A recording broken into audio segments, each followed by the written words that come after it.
Alhamdulillahirrahmanirrahim. Sudah ada tayangan juga, laporan penyampaian gambaran bagaimana kegiatan PAI, SPAI ini akan berlangsung. Teman-teman juga kalau tadi menyimak, disampaikan oleh Ketua Penyelenggara, Pak Dr. Agus, bahwa kegiatan SPAI ini akan diadakan selama 5 pekan, setiap hari Minggu berarti. Dan telah bergabung bersama kita, Prof. Endis. Pak Profesor Endis bisa menyapa dulu ruangan 2, Prof, untuk sekalian memberikan penyampaian berupa salam semangat mungkin, Prof, untuk ketika daring. Semoga teman-teman masih tetap bisa semangat. Profesor Endis sudah bisa bergabung? Ya, terdengar suara saya? Alhamdulillah terdengar, Prof, dengan jelas. Alhamdulillah terdengar, Prof. Oke, saya bicara dulu ini. Assalamualaikum warahmatullahi wabarakatuh. Waalaikumsalam warahmatullahi wabarakatuh. Alhamdulillah, wassalatu wassalamu ala rasulillah, la hawla wa la quwata illa billah. Allahumma salli ala Muhammad, Allahumma salli wa sallim wa barik ala Sayyidina wa maulana Muhammadin, adada man fi ilmillahi salatan daimatan fi dawami mulkillahi amma ba'd. Para mahasiswa yang budiman, yang berakhlak mulia, pada sore ini kita bertemu. Alhamdulillah, mudah-mudahan kalian sehat semua. Dan juga pembimbingnya di sini ada Pak Dr. Farhan. Pak Dr. Farhan ada? Diganti oleh saya, Prof. Oh iya, oke. Pak Syam, sudah Syam? Ya, Pak. Ya. Oke, kita lanjutkan. Semangat pagi. Jadi, pagi. Ya, semangat pagi ya. Bukan selamat pagi, karena ini katanya mau semangat. Kalau semangat pagi itu harus tetap berjalan di seluruh kehidupan kita. Nah, kalau semangat sore seperti ini sudah loyo. Coba kalian semangat pagi. Katakan. Semangat pagi. Semangat pagi. Ya. Pagi Allahu Akbar. Semangat pagi. Semangat pagi. Semangat ya, semangat pagi kita ya. Dalam pertemuan ini kan akan ada yang tampil, nanti silakan Anda berjalan, tentunya diatur oleh moderator. Tampaknya kan ada moderator, Saudara Sam itu. Moderatornya ikuti petunjuk seperti juga kalian mengikuti protokol kesehatan ya. Nah, kalau di tempat umum kalian harus ikuti protokol kesehatan. Di rumah pun begitu kalau ada yang sering keluar masuk rumah ya. Karena kita kan tutorialnya dari rumah masing-masing, dari tempat masing-masing. Mungkin ada yang di perjalanan, saya lihat ada yang gambarnya di mobil begitu. Jadi sepertinya sambil jalan, sambil apapun sebetulnya bisa kita lakukan ya. Kemudian mari kita berdoa untuk keselamatan kita bersama dan semua umat manusia di dunia ini. Ya, kita berada dalam kondisi yang berbeda dengan tahun-tahun yang lalu gitu. Semester-semester lalu kuliah kita. Kemudian mudah-mudahan di masa-masa yang akan datang ya segera berakhir lah. Mudah-mudahan tahun depan sudah selesai apa yang menjadi halangan seperti kita supaya bisa ketemu kembali di kampus tercinta kita. Ya.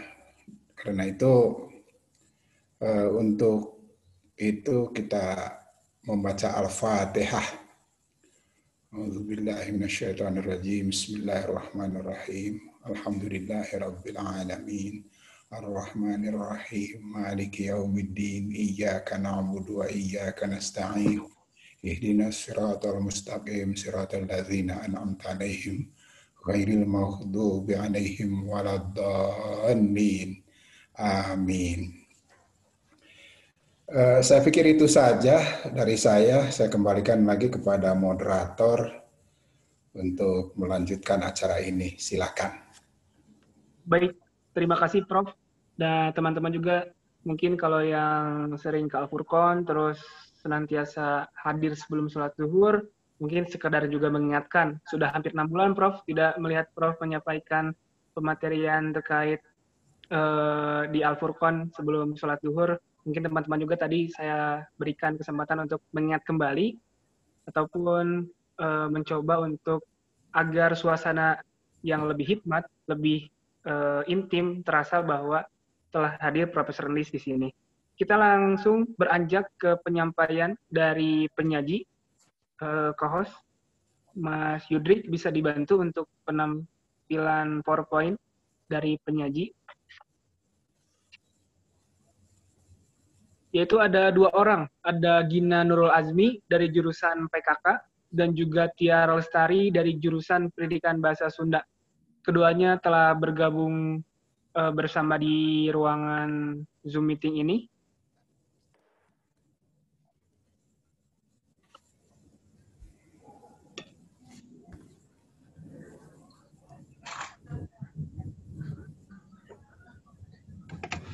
Bisa dibantu Mas Yudrik?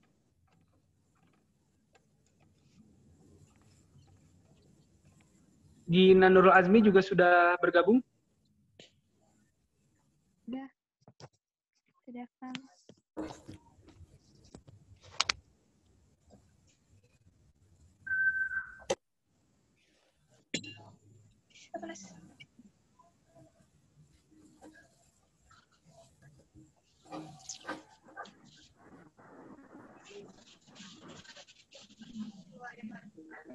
Ini bagus nggak? Sudah ada Kang Sam? Nah, ini Magicomna. Masih belum? Kang Sam? Masih belum, Mas. Itu sudah.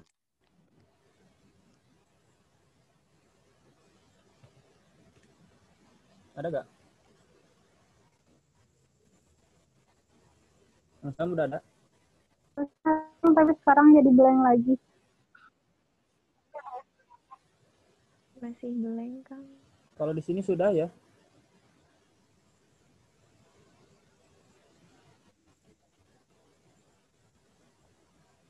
Masih ngeblank juga, Kang. Kayak ada garis-garis gitu.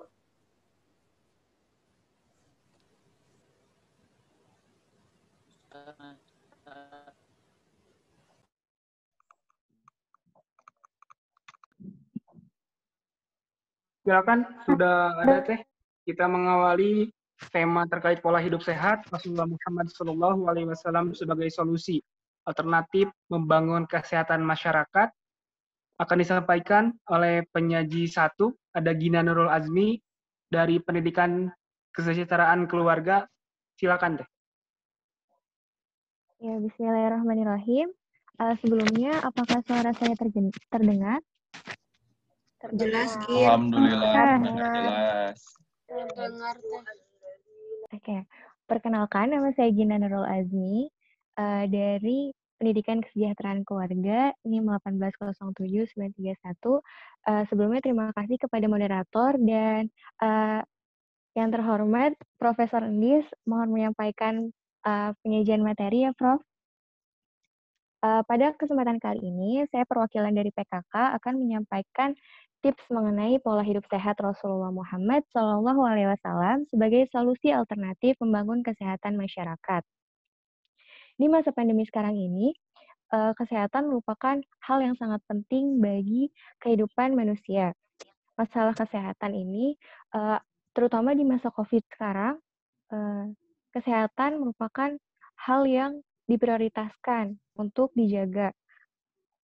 Nah, masalah kesehatan ternyata sudah Islam atur dan juga dicontohkan melalui apa yang Rasulullah lakukan. Rasulullah bukan saja mencontohkan dengan ibadah spiritual saja, tetapi hingga kebiasaan hidup dan gaya hidup pun telah dicontohkannya. Hal ini menunjukkan bahwa agama Islam adalah agama rahmatan lil alamin yang membawakan banyak manfaat dan maslahat bagi umat manusia. Kesehatan bagi manusia bukan hanya berdampak pada fitnya badan, melainkan juga pada kesehatan tubuh, usia, tentunya. Kemampuan untuk beraktivitas pun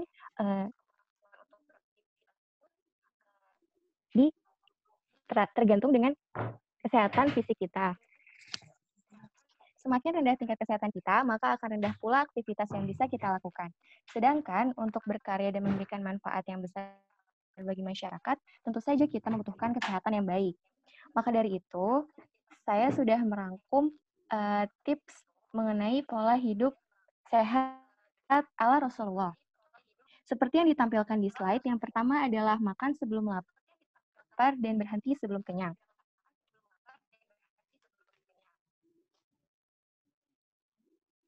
Rasulullah menyampaikan bahwa hendaknya kita makan sebelum lapar dan berhenti sebelum kenyang.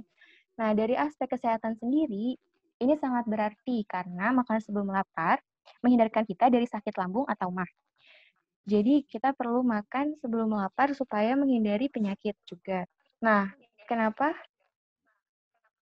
kita harus berhenti makan sebelum kenyang? Supaya makan kita tidak berlebihan. Dan biasanya kalau kita makan berlebihan itu kan perutnya jadi kembung ya, terus begah gitu. Nah, Islam itu mengajarkan untuk kita mengatur pola makan dengan makan sebelum lapar dan berhenti sebelum kenyang. Masuk ke poin kedua, makan secukupnya dan tidak berlebihan. Kenapa makan secukupnya dan tidak berlebihan? Karena sesuatu yang berlebihan itu tidak baik.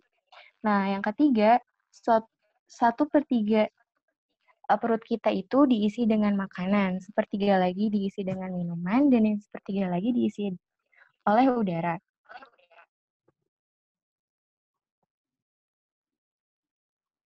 Hadis ini di sini hendaknya kita benar-benar bisa mengisi perutnya dengan 1/3 makan, 1/3 minum, dan udara yang seimbang. Jika perut manusia penuh dengan makan dan minuman semua, tentu saja tidak ada ruang untuk bernafas atau ruang udara dalam perut. Tentu tidak akan sehat, akan penuh sesak dan menimbulkan penyakit lagi.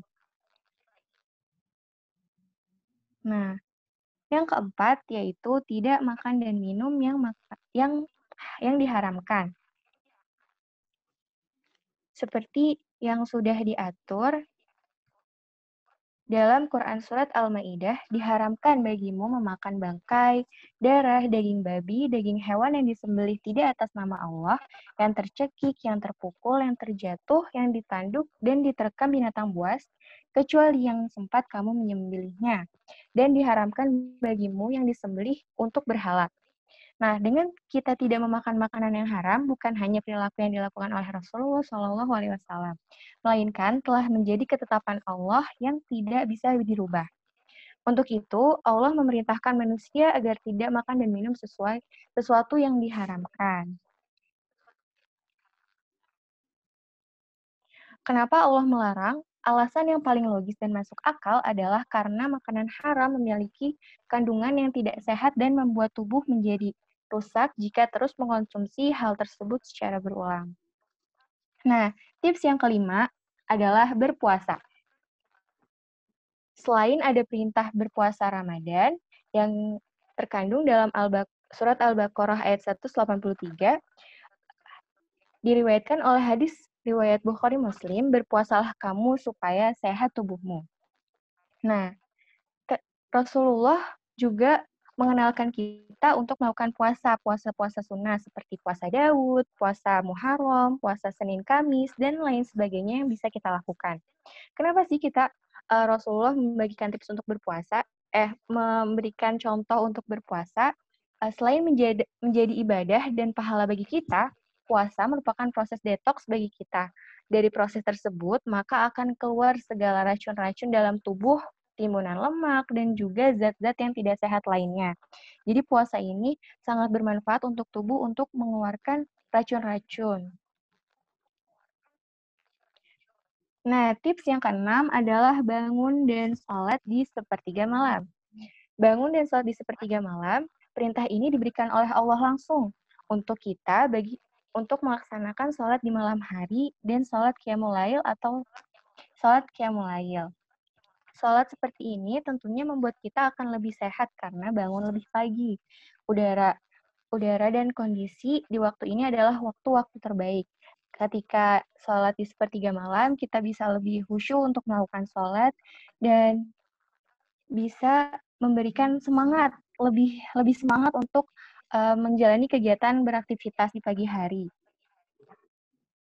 Nah, yang ketujuh, poin ketujuh yaitu adalah olahraga dengan berkuda, memanah, dan berenang. Diriwayatkan oleh hadis At-Tahawi, ajarkanlah putra-putramu berenang dan memanah. Rasulullah juga mengajarkan kita untuk berolahraga. Olahraga yang dianjurkan oleh Rasulullah adalah berkuda, memanah, dan berenang. Olahraga tentunya sangat dibutuhkan oleh tubuh untuk mengeluarkan segala macam zat yang tidak dibutuhkan lewat olahraga. Jadi lemak-lemak yang ada di tubuh itu dikeluarkan gitu dari keringat. Jadinya tubuh kita lebih segar dan lebih fit. Poin ke-8 yaitu tidur miring ke kanan dan tidak tidur tengkurap. Nah, Nabi SAW bersabda, jika kamu mendatangi tempat tidurmu, maka wudulah seperti wudu untuk sholat. Lalu berbaringlah pada sisi kanan badanmu. Tidur seperti ini disarankan oleh Rasulullah karena dengan tidur berbaring ke kanan dapat memperlancar kerja jantung, proses metabolisme tubuh, dan juga detoksifikasi terjadi lebih mudah jika dilakukan dengan berbaring ke sisi kanan badan. Kenapa Rasulullah tidak tidur tengkurap? Rasulullah tidak tidur tengkurap karena tidur tengkurap dianggap sebagai tidurnya setan dan membuat pernapasan tidaklah lancar. Padahal tidur juga membutuhkan pernapasan yang baik serta metabolisme tubuh yang harus lancar. Yang terakhir adalah bersuci, menjaga kebersihan diri dan lingkungan. Bersuci di sini tentu saja bisa berwudu, lalu membersihkan gigi. Rasulullah untuk menjaga kesehatan gigi mencontohkan untuk bersiwak dan menyikat giginya. Tentu saja hal ini membuat gigi kita lebih sehat dan bersih serta segar. Kebersihan dan kesehatan gigi lebih terawat dan tidak akan banyak kuman yang menempel. Nah, kebersihan diri juga bisa kita lakukan itu menjaga kesehatan tubuh ya, seperti yang biasa kita lakukan sehari-hari, yaitu memotong kuku, lalu membersihkan badan, mandi sehari 2 kali, lalu menjaga lingkungan juga. Nah, udah ganti ke slide selanjutnya ternyata. Cukup ya, Mbak? Iya, Ya, terima kasih. Mbak Gina. Wassalamualaikum warahmatullahi wabarakatuh. Waalaikumsalam warahmatullahi wabarakatuh. Boleh langsung ke Mbak Tiara Lestari, Mbak. Silakan. Waalaikumsalam warahmatullahi wabarakatuh. Boleh, Kak.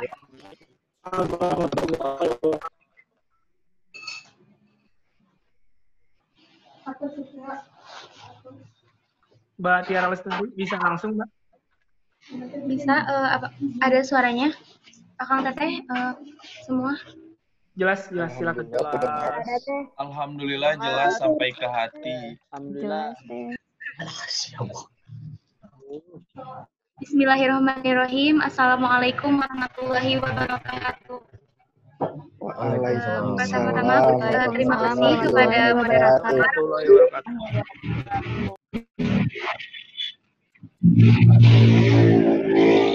Pertama-tama saya ucapkan terima kasih kepada moderator atas waktunya. Nah, selanjutnya saya sampaikan salam hormat kepada Bapak Profesor. Izin menyampaikan argumen saya mengenai pola hidup sehat Rasulullah di sini saya sebelumnya perkenalkan, nama saya Tiar Lestari dari Pendidikan Bahasa Sunda. Di sini saya akan menjelaskan mengenai pola hidup sehat Rasulullah yang saya hubungkan dengan perkembangan ilmu pengetahuan dan teknologi dalam menjaga pola hidup. Seperti yang kita ketahui, dalam kondisi pandemi seperti ini dan era digitalisasi, rata-rata apa yang kita kerjakan itu menggunakan perangkat dan media elektronik.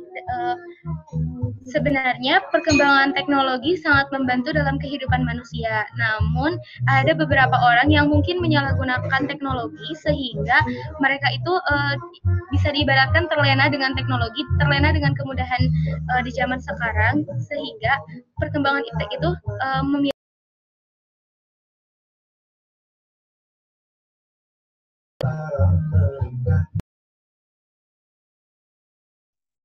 Mbak Tiara bisa di ya, maaf tadi di mute sama hostnya, Kang.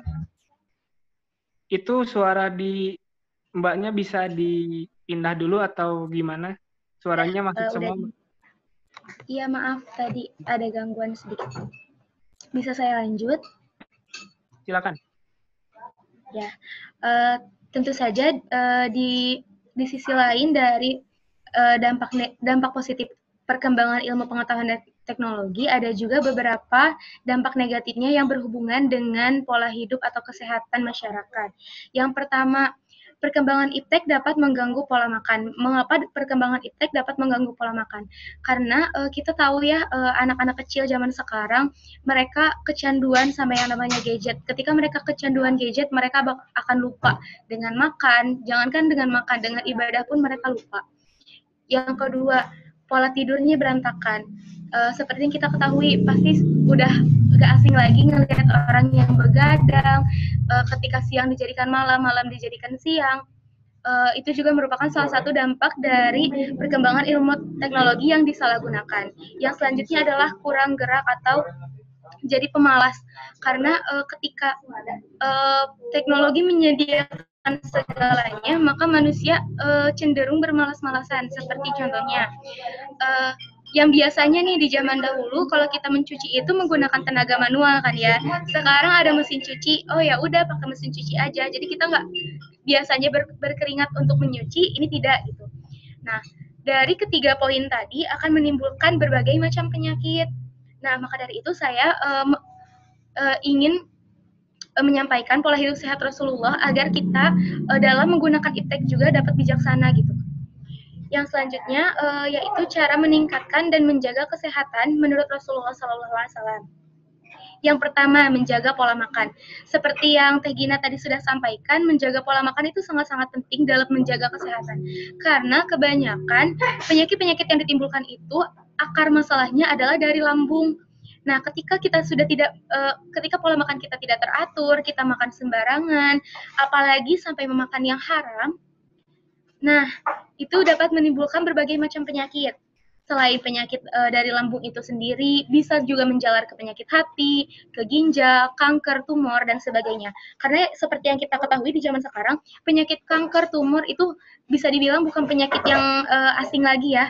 Karena memang di zaman sekarang banyak juga makanan yang sudah terkontaminasi oleh bakteri mungkin, ada juga yang menggunakan bahan-bahan pengawet yang tidak seharusnya dipergunakan.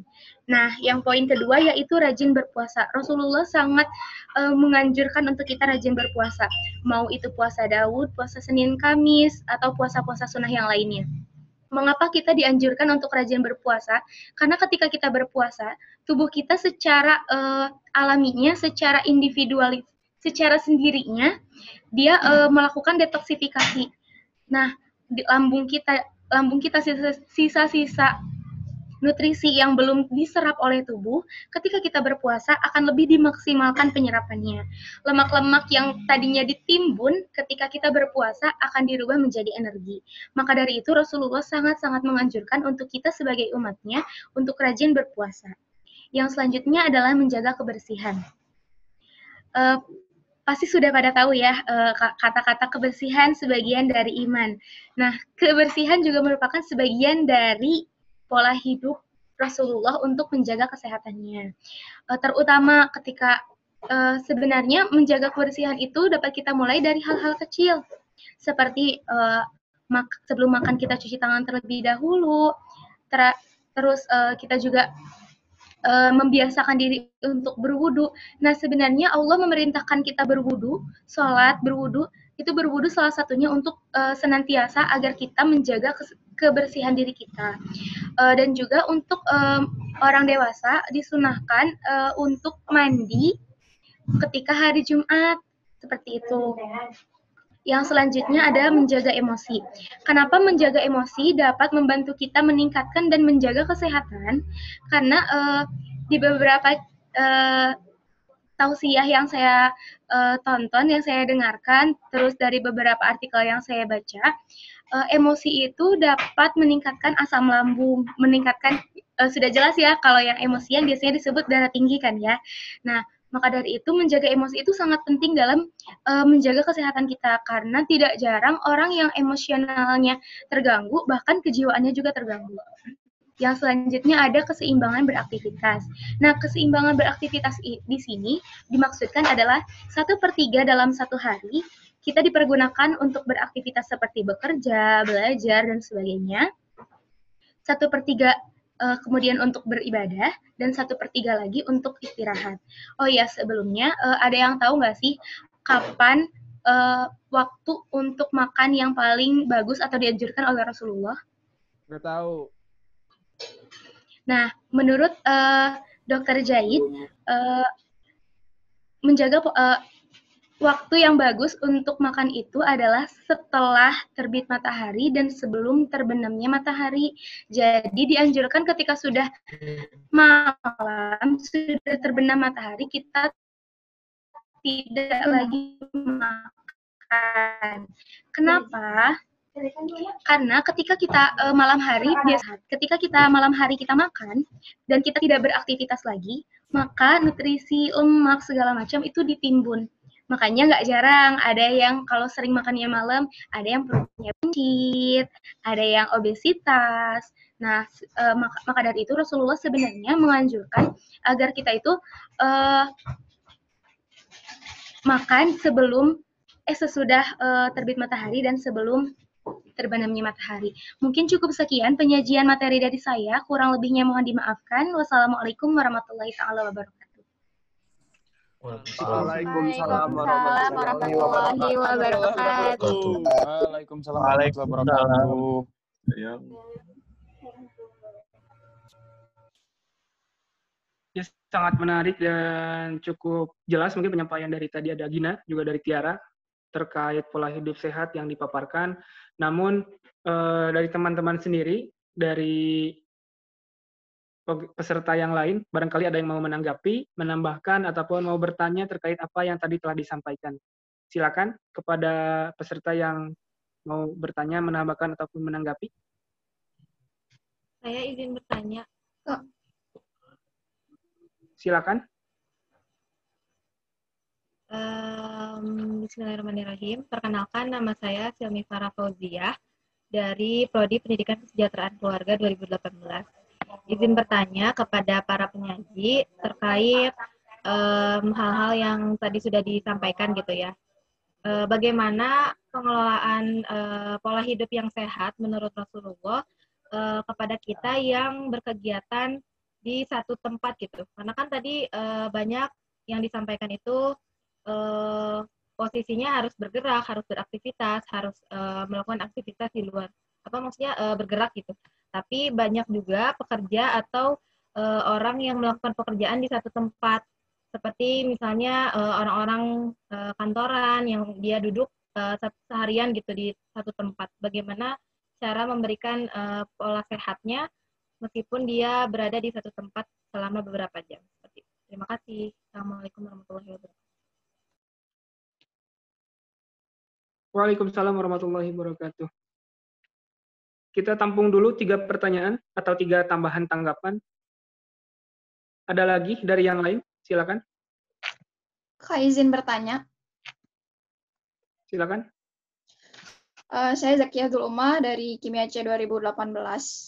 untuk tadi kan ada pernyataan dari penyaji bahwa waktu yang bagus untuk makan berdasarkan hadis, bukan berdasarkan sunnah Rasulullah, sebelum tenggelam matahari dan setelah terbit matahari.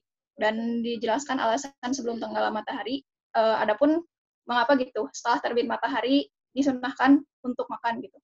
Bagaimana dengan sahur seperti itu? Kan itu sebelum terbit matahari. Mungkin ada hikmahnya atau mungkin ada manfaatnya, bisa dijelaskan gitu. Terima kasih.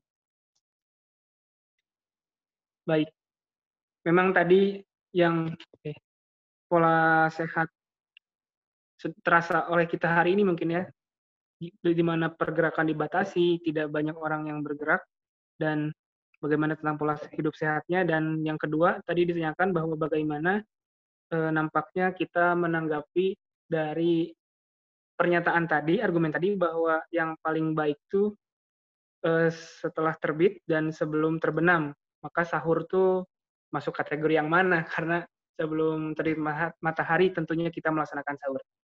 Baik, nampaknya saya rasa 2 pertanyaan terlebih dahulu. Silakan para penyaji bisa menanggapi.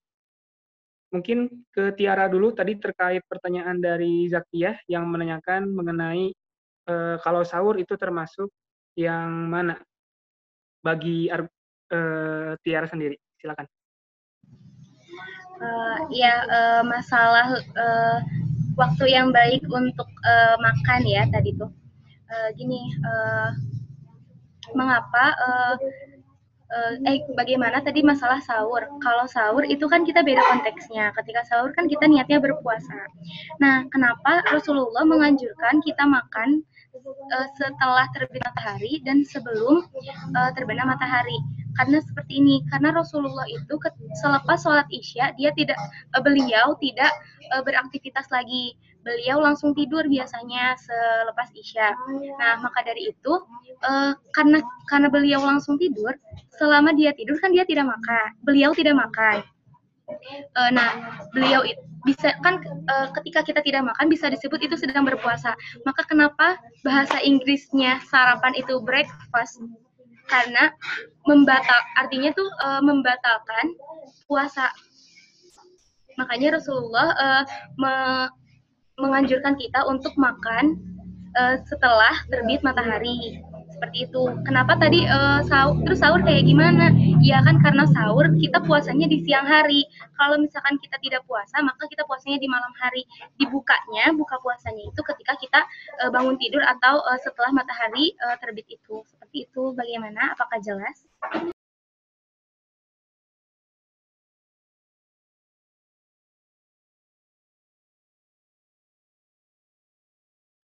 Bagaimana? Cukup jelas mungkin ya? Ya. Berarti pertanyaan selanjutnya kepada Gina. Tadi ada yang menanyakan pola hidup sehat Rasulullah telah disampaikan, telah juga dipaparkan, namun dalam keadaan pandemi seperti ini, ketika pergerakan dibatasi, ketika kita sadar bahwa makin banyak kita bergerak, resikonya semakin tinggi, beraktivitas, dengan tetap mentaati berbagai macam protokol kesehatan, maka kiranya bagi Gina sendiri bagaimana cara menyikapi atau menyiasati keterbatasan beraktivitas kita kali ini disesuaikan dengan pola hidup sehat ala Rasulullah Shallallahu Alaihi Wasallam. Ya, terima kasih atas pertanyaannya, Kak Sil. Izin menjawab, untuk menjaga pola makan, karena kita terbatas ruang geraknya, bisa kita menyesuaikan gitu. Kalau menurut Gina sendiri, misalnya kalau untuk makan, untuk beli untuk mempersiapkan makanan, kita harus ke tukang sayur kayak gitu ya. Nah itu tuh di lingkungan terdekat aja gitu, nggak usah kayak jauh-jauh seperti ke supermarket gitu-gitu yang lintasnya cukup luas. Nah, untuk itu kita membatasi gerak gitu kan. Walaupun di rumah saja kita bisa melakukan olahraga tetap di dalam rumah gitu. Misalnya melakukan workout di dalam rumah, tidak perlu keluar gitu kan. Jadi segala kegiatannya itu tetap bisa dilakukan meskipun kita berada di rumah saja. Seperti itu.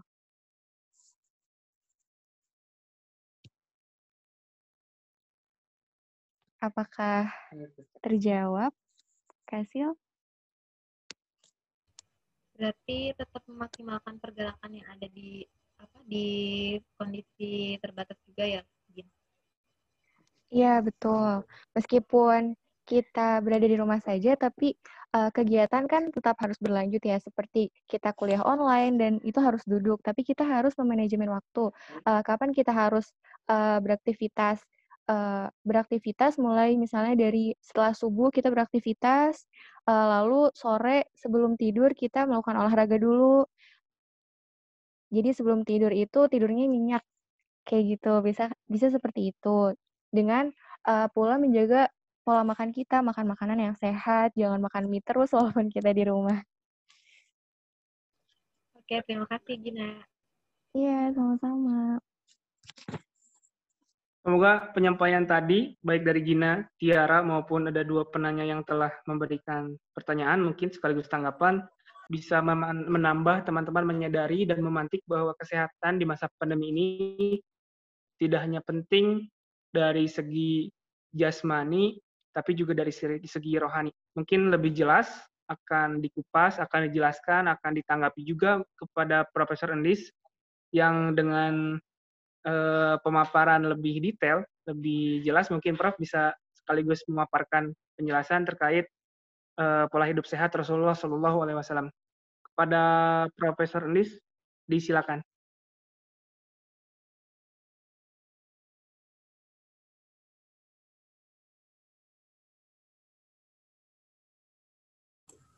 Ini tidak, terima kasih.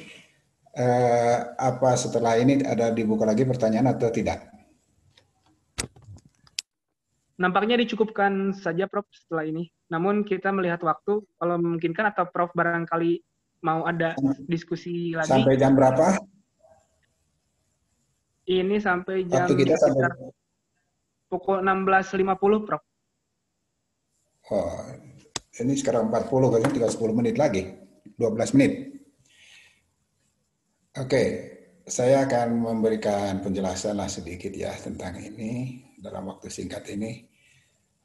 Bahwa pola Rasulullah itu barangkali ini yang saya alami, yang saya dalami dalam mempelajari ajaran Islam, termasuk hadis, Quran begitu, dan juga pendapat-pendapat para ulama. Mungkin kita tidak terlalu banyak tahu karena banyaknya kita mendengar dari sekarang ini kalian adalah manusia elektronik begitu ya, atau manusia milenial, beda dengan manusia kolonial gitu ya. Kalau manusia kolonial dulu itu belajar itu dari kitab-kitab yang besar. Kalau sekarang kan dari potongan-potongan medsos gitu, sehingga apapun dari sana biasanya diterima oleh kalian gitu ya. Bahkan ada yang mengapresiasi gitu. Nah ini saya ingin sampaikan menurut pendapat saya ya. Ini beberapa hal tentang waktu makan umpamanya ya, pola makan, oke lah. Pola makan Nabi itu berada di tengah padang pasir. Kalau pola makannya itu ya pola makan padang pasir lah, yang makannya sangat sedikit. Karena itu yang paling sering tiap harinya adalah makan kurma, dan paling banyak itu 7 biji. Satu hari itu. Satu hari. Jadi polanya begitu. Minum mungkin bisa lebih banyak minum ya. Bisa juga sedikit gitu. Nah, kemudian orang suka menceritakan tentang makan roti. Wah, itu mungkin sebulan sekali atau setahun sekali. Karena di tengah padang pasir di Mekah, Madinah itu untuk mendapatkan roti jauh sekali dari Mesir. Gandumnya itu udah jauh sekali. Dari Mesir atau dari Syam. Dari Suriah sekarang itu Jordan gitu atau Irak. Nah, jadi bayangkannya begitu. Memang di hadis ada begitu, tapi hadis itu kan hanya cuplikan-cuplikan kecil. Jadi harus komprehensif kita membaca. Gitu. Kemudian seringkali didoktrin oleh orang-orang seperti makan itu harus duduk umpamanya. Itu doktrin. itu kalau tidak disebut mitos gitu ya. Sebab itu mitos hanya untuk sebagian saja. Nabi itu melakukan yang berdiri, melakukan yang duduk gitu. Duduk dia melakukan itu, hadisnya Bukhari, Muslim begitu ya. Bagus kalau hadis itu baru dalam bentuk hadisnya, bentuk perkataan begitu, dan tingkah yang dibidik atau yang disorotnya hanya sedikit. Apalagi dalam hadis itu pasti sedikit ya, karena banyak yang dilupakan oleh para sahabat atau terlupa atau terlewat gitu. Nah, seperti yang sebutkan saya tadi, jadi harus komprehensif dengan sejarahnya, jadi akan tampak begitu. Kemudian waktu makannya sama polanya itu. Waktu makan beliau sebetulnya, nah kalau tadi Anda mengatakan ini setelah subuh dan sebelum maghrib, tampaknya keliru. Kelirunya apa? Itu kan pendapat orang. Tadi itu pendapat Dr. Jaih apa siapa? Itu keliru. Kelirunya apa? Kita lihat pola Rasulullah itu seperti apa. Nah, komprehensif juga. Yang paling bagus kata Rasulullah sendiri itu kalau hidup ini puasa Daud. Kalau pakai puasa, berarti puasa itu standarnya itu puasa. 2 kali makan. Yaitu sebelum subuh dan datang waktu maghrib. Itu 2 kali. Kenapa sekarang kita puasa 3 kali, kita makan itu 3 kali sehari? Nah, ini sudah budaya baru sebenarnya, budaya baru. Baru di abad pertengahan, akhirnya kita kira-kira abad 17, 18 lah, 16. Jadi Renaissance itu membuat orang banyak mempekerjakan di Eropa itu orang-orang Afrika. Kemudian kerja paksa dan para budak gitu, sehingga mereka harus makan untuk kekuatan, menurut mereka untuk kekuatan yang bekerja. Maka dibuatlah makan itu setelah bangun dan diharuskan setelah terbit matahari bangunkan mereka kemudian makan. Nah, ini yang disebut breakfast-nya bagi mereka, makan untuk bekerja. Kemudian makan siang. Karena sudah mulai loyo, kasih makan lagi di siang hari. Supaya kemudian mereka bisa bekerja kembali. Nah, kalau sore hari sudah gelap, kan dulu belum ada listrik tuh, walaupun masa Renaissance.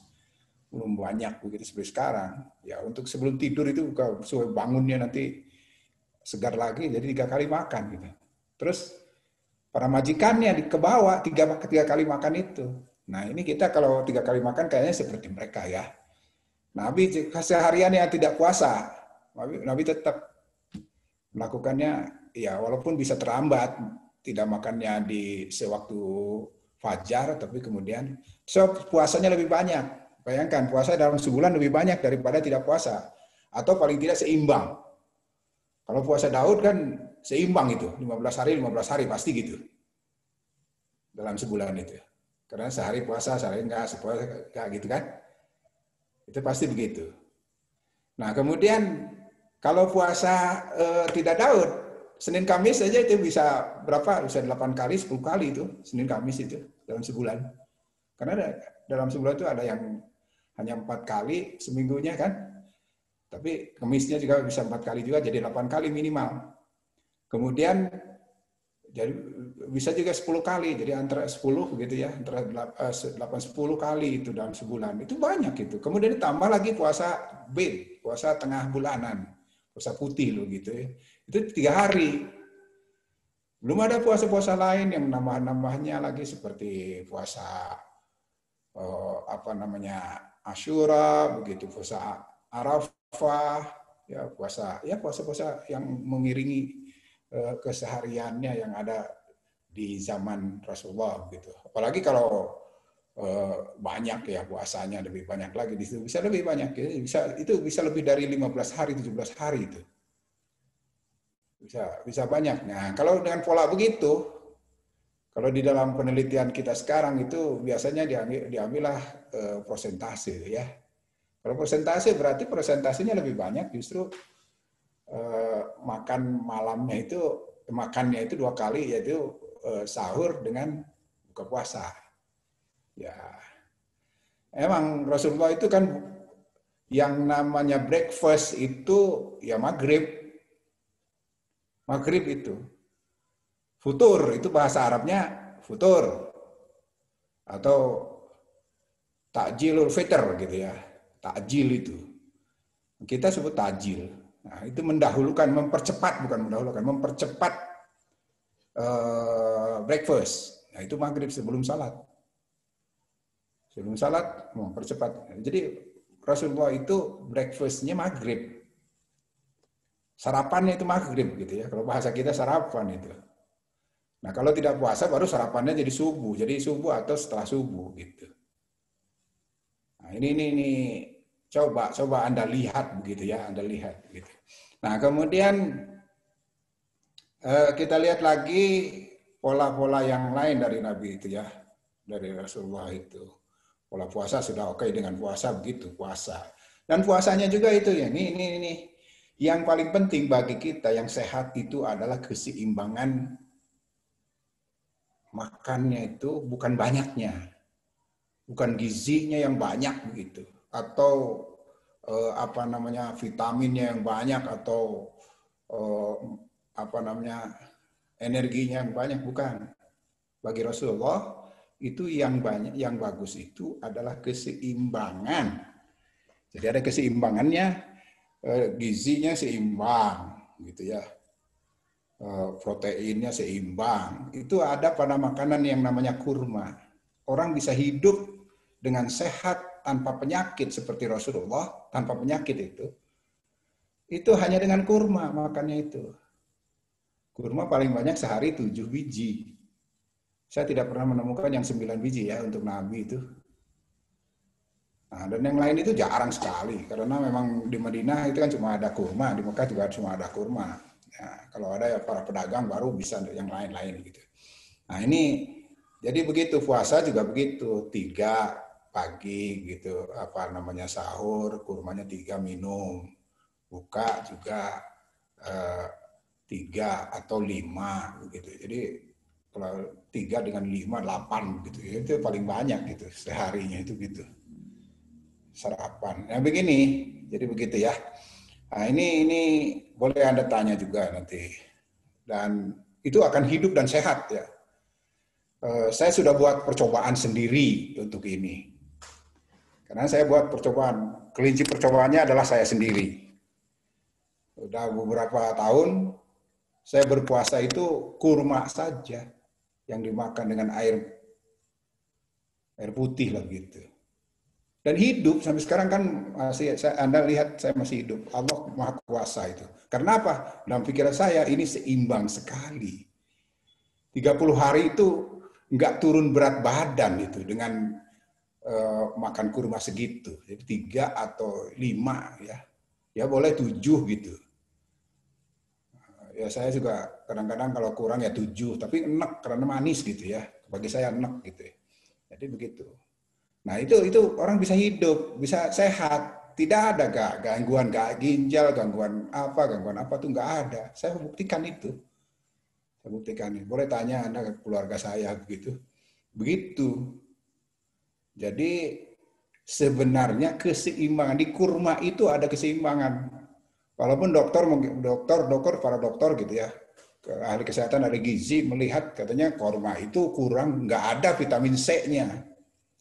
Vitamin C-nya. Ya kalau kurang vitamin C ya makan rumput kayak apa tambahannya. Gitu ya. Karena Nabi juga pernah makan rumput begitu pada saat-saat tertentu. Atau makan buah-buahan lah kalau kita ya makan buah-buahan yang lain gitu. Itu lebih sehat ya. Makan daging kapan? Jarang sekali buat Nabi Muhammad ya. Kalau tidak Idul Fitri, Idul Adha, kemudian kalau ada orang nikah itu pun tidak semuanya begitu. Kalau ada orang akikah juga tidak semuanya begitu. Nah, itu bisa terjadi begitu. Dan ini jarang gitu ya terjadi hal yang seperti itu. Jadi dagingnya juga jarang. Dan itu tidak setiap hari lah katakan begitu menyembelih domba. Nah itu. Nah ada memang minuman tambahannya. Mungkin setiap hari beliau minum, yaitu minum susu kambing, susu domba. Waktu itu belum ada susu sapi. Di Mekah, Madinah itu nggak ada susu sapi. walaupun ada laban gitu ya, susu atau halib gitu, susu murni, susu bersih gitu, itu pasti susu kambing atau susu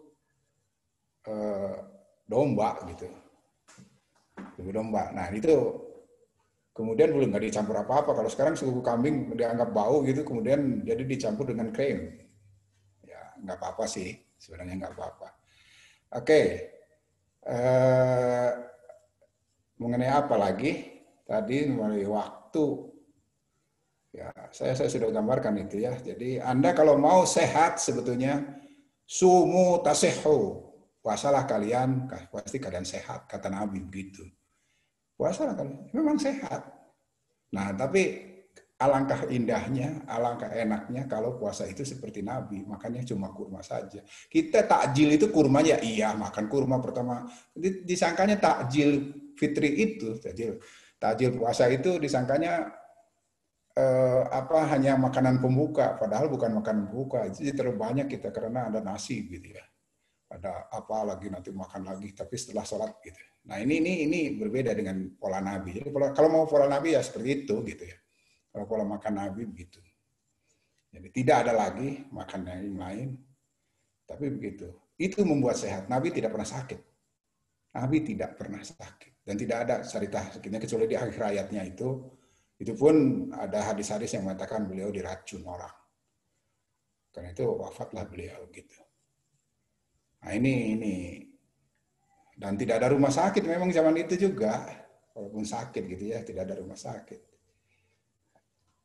Nah itu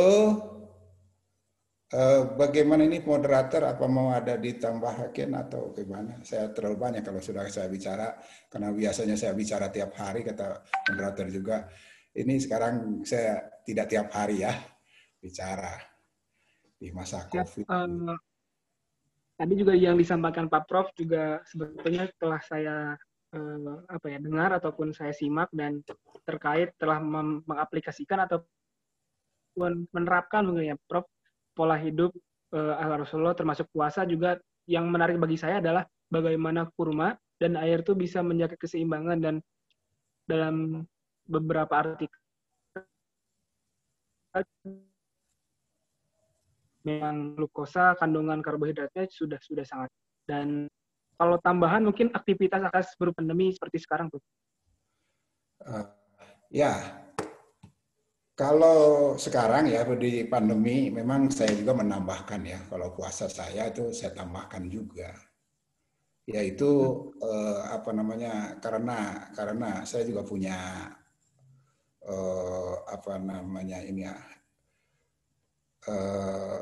konsultan, masih anak muda konsultan saya itu, masih anak muda, konsultan gizi saya begitu, supaya ini saya sehat enggak? Ternyata saya selalu sehat, alhamdulillah.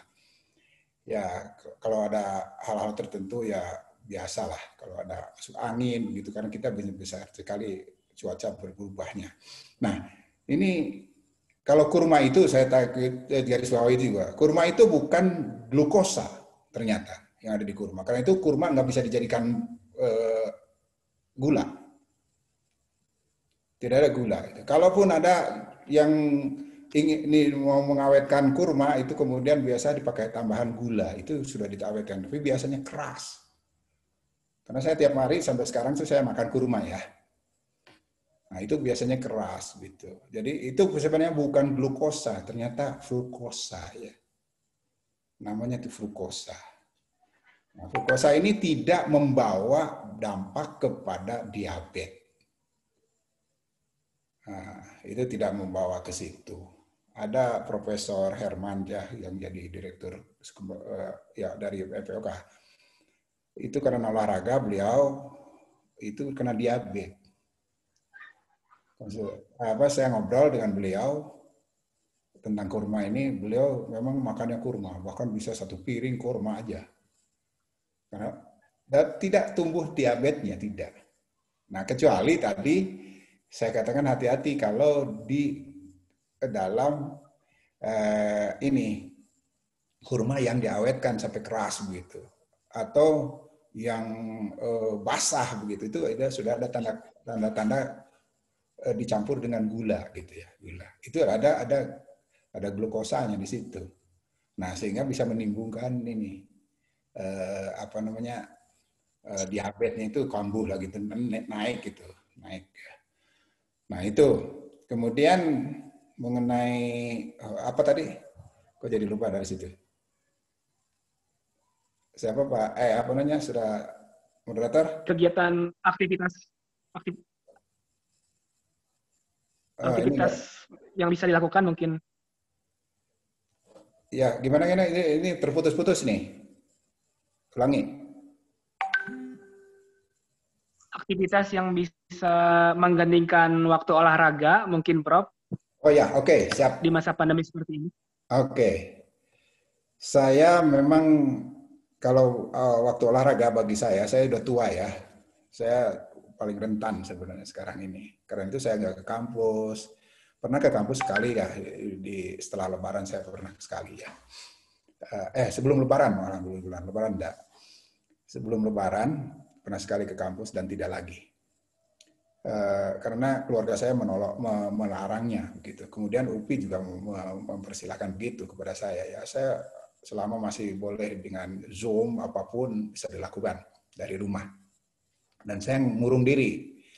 Nah, olahraga yang dianjurkan oleh para dokter ya bisa saja saya lakukan. Itu seperti sambil jemur gitu ya. Kalau saya begitu. Karena orang di Mekah, orang di Madinah itu selalu termakan matahari. Karena itu saya tampaknya kan lebih hitam sekarang ini. Kenapa? Ya suka berjemur. Tapi saya berjemur saya itu sambil nanam tanaman-tanaman di halaman rumah. Kebetulan ya cukup halaman saya luas sehingga saya punya pertanian dikit lah gitu. Dari mulai hidroponik, kemudian ditanam mencangkul begitu. Saya lakukan itu. Begitu aja saya itu ya. Seperti tradisional begitu. Tapi lumayan itu sampai siang hari, bis itu kalau tidak ada dari mulai ya sekitar setelah jam 6 itu kan nggak ada kegiatan ya begitu. Atau nanti diselingi baca, selingi yang lain-lain gitu ya. Nah itu tapi zaman Nabi, saya ingin katakan zaman Nabi dan dilakukan oleh para sahabat, para tabi'in dan para ulama, para wali malahan. Ini melakukannya, kenapa sekarang itu muncul banyak seperti orang-orang yang disebut dengan ahli zikir, kemudian zikir itu badannya selalu bergerak. Nah, ada yang badannya la ilaha illallah, la ilaha sampai bungkuk begitu. Nah, itu karena la ilaha illallah itu biasanya mengangkat dagunya, la itu artinya la itu tidak kan, la gitu, ngangkat dagunya ke atas. Isyarat orang Arab kalau mengatakan tidak itu bukan geleng kepala, tapi mengangkat kepala, gitu. Itu menandakan isyarat tidak. Kalau di kita kan geleng kepala ya. Nah itu biasanya la ilaha illallah itu begitu. Kalau di kita la ilaha illallahnya kan jadi geleng kepala gini, dan itu sama saja.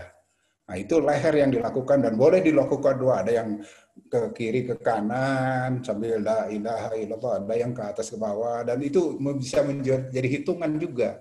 Karena itu bahasanya dalam bahasa tarekat itu melakukan tindakan riyadah, artinya latihan. Itunya olahraga juga.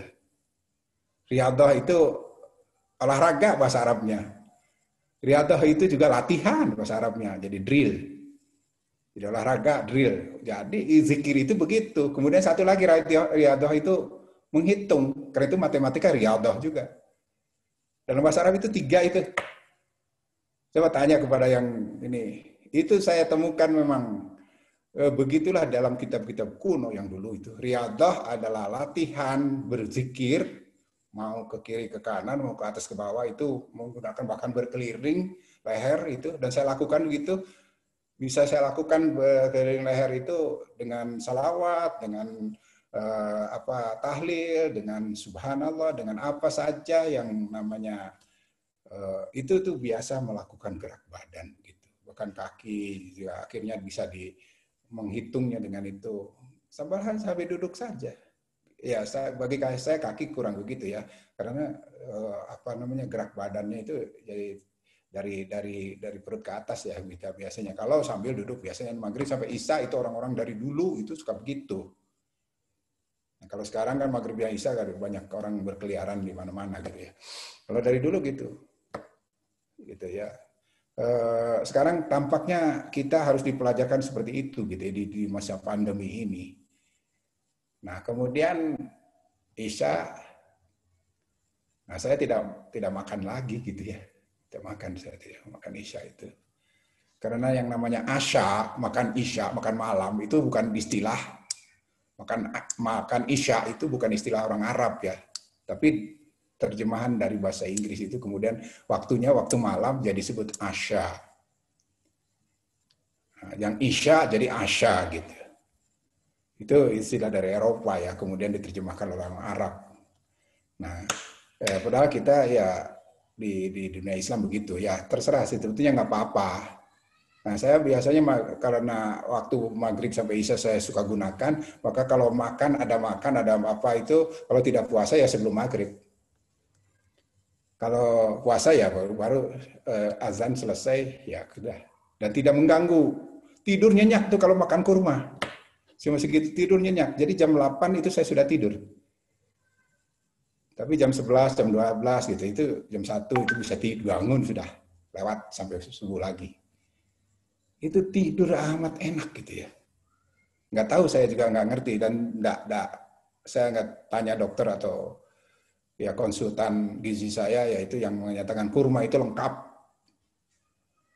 Itu herbalis yang mengatakan begitu. Herbalis itu mengatakan kurma itu lengkap sampai vitamin C saja saya katakan tadi itu ada walaupun 0,0%-nya itu. Tapi ada. Tapi kalau dalam kedokteran 0,0 itu dibuang, nggak ada gitu. Nggak ada. Kalau kalian juga kalau itu suka dibulatkan kan? Nah itu udah ada gitu. Jangan dihilangkan itu. Ada gitu. Nah kalau kurang ya biasa ditambah. Kalau di Timur Tengah itu makanlah kurma yang agak muda, yang masih kuning, yang masih rasanya halal, itu namanya balah. Di Timur Tengah ya saya cuma lumayan pernah 6 tahunan lah di Timur Tengah sambil kuliah, sambil sedikit bekerja. Itu balah lah banyak di sana. Sekarang sampai di sini banyak, bahkan di Indonesia sudah banyak ditanam, kurma itu tumbuh dengan baik karena teknologi sekarang. Nah itu. Jadi gerak itu begitu, bisa gerak dalam salat, gerak itu sambil hormat. Salat itu kan hormat. Angkat tangan hormat. Tangan di dada hormat. Membungkuk hormat. Duduk hormat. Tegak berdiri itidal itu tegak hormat. Maka di akhir salat disebutkan hormat. Semua hormat adalah untukmu ya Allah. Itu at-tahiyatu lillah. At-tahiyatul mubarakatus salawatut thayyibatu lillah. Itu olahraga. Itu kalau itu ada hitungannya, karena hitungannya apa? Riyadiyah. Apa hitungannya? Itu matematika, matematis itu aritmatika gitu ya, aritmetika. Nah itu hitungannya ada, karena sholat ada hitungannya. Nah, kemudian ada drillnya, yaitu digerakkan badan kita kan. Tengah malam itu bisa banyak-banyak sholat malam. Itu juga gerak-gerak gitu. Dan pagi itu segar lah pagi itu. Ya kalau ada ngantuk-ngantuk ya boleh tidur lah dikit gitu ya. Sebelum subuh boleh tidur dikit gitu ya. Saya juga kadang-kadang terlalu ngantuk ya tidur. Azan subuh ya aku bangun lagi. Gitu. Nah ini kegiatan Rasulullah seperti itu, dan ini juga dilakukan oleh guru kami di Timur Tengah yang ahli hadis. Saya pernah ketemu juga dengan berguru dengan ahli hadis itu Al-Albani, namanya Syekh Muhammad Nasiruddin Al-Albani.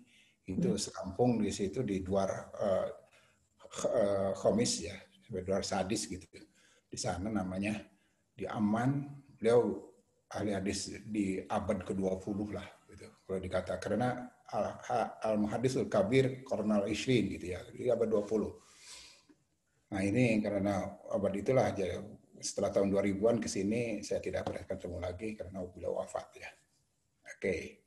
Jadi begitu, itu olahraga dengan hitungan, dengan latihan itu olahraga itu ya, drill. Dengan jadi tadi itu riyadhah, itu semua kata riyadhahnya itu. Zikir ya. Zikir itu ada di situ.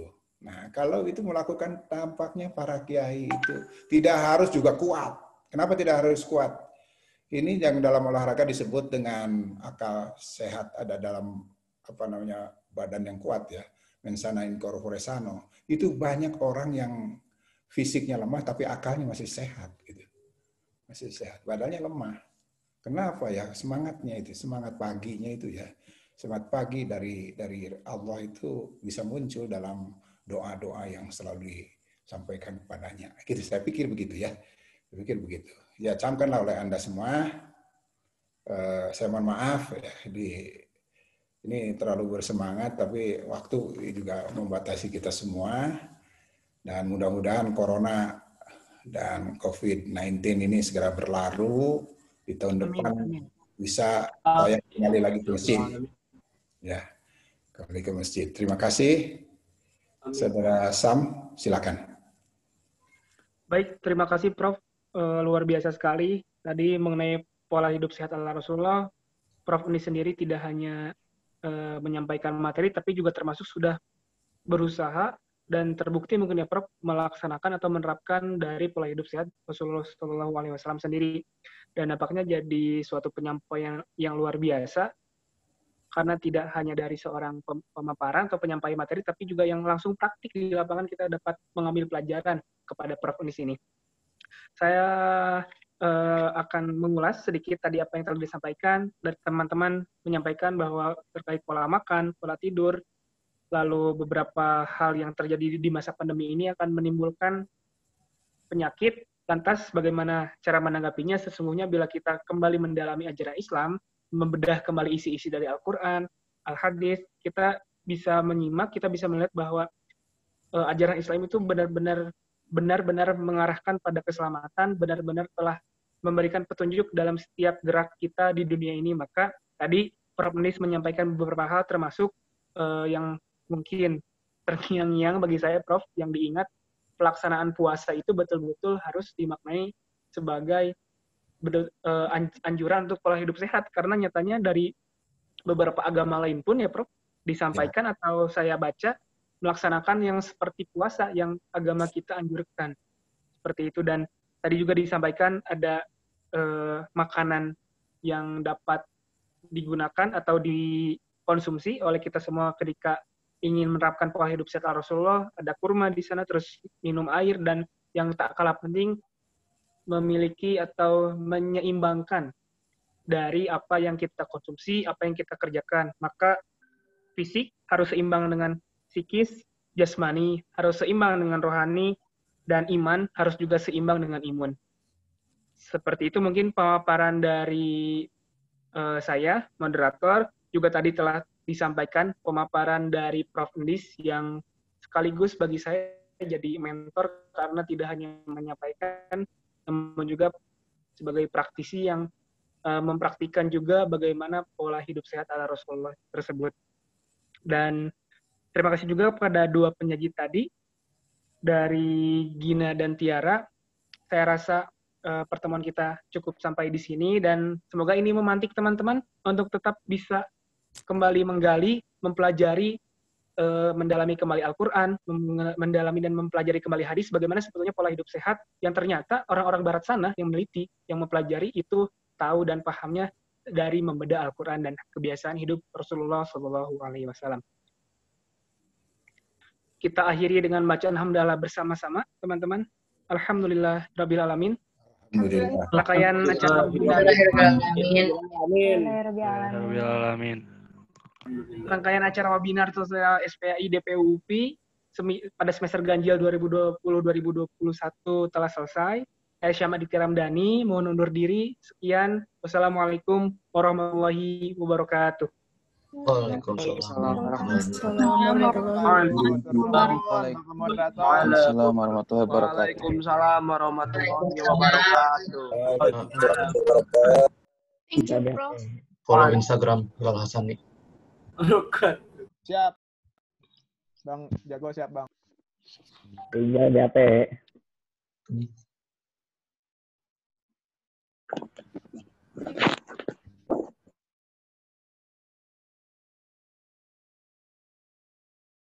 Lip jangan. Jangan atuh. Stay aja di sini. Apa sih?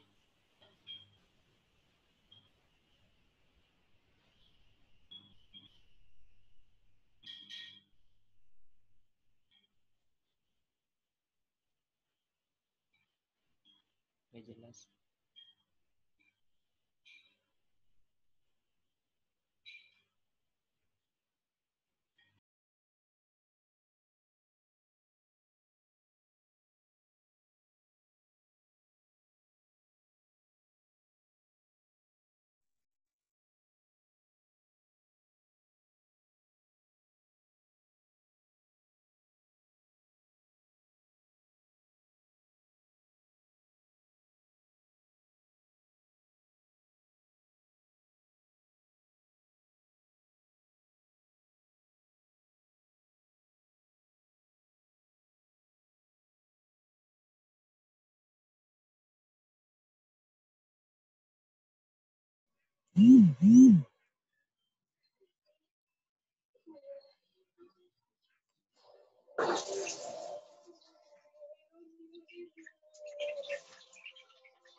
Halo Wina.